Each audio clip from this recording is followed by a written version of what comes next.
Margin मनीमध्ये दुप्पट वाढ करावी, महिना 50,000 रुपये ठोक मानधन मिळावं, गहू तांदूळ व्यतिरिक्त अन्य वस्तू विक्रीची परवानगी द्यावी यासह विविध मागण्यांसाठी रेशन धान्य दुकानदारांचा संप सुरू आहे। संपाची तीव्रता लक्षात घेऊन राज्याच्या अन्न नागरी पुरवठा विभागाचे मुख्य सचिव सुमंत भांगे यांची संघटनांच्या पदाधिकाऱ्यांची आज सायंकाळी 6 ते 7 या वेळेत ऑनलाईन बैठक झाली। या बैठकीत पुढील आठवड्यात अन्न नागरी पुरवठा मंत्री आणि मुख्यमंत्री यांची बैठक घेऊन सकारात्मक तोडगा काढू अशी ग्वाही भांगे यांनी दिली। मात्र मागण्या मान्य न होईपर्यंत संप सुरूच ठेवण्याचा पवित्रा संघटनांनी घेतलाय।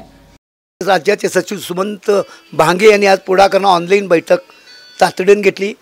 या बैठकीमध्ये आमच्या साऱ्या प्रश्नांच्या बद्दल चर्चा झाली।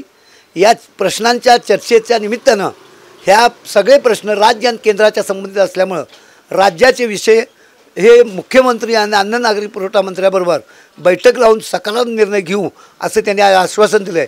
पण आश्वासनाची पूर्तता होत नाही तोपर्यंत आमचा संप चालू राहणार आहे। आम जनतेने याला सहकार्य करावं।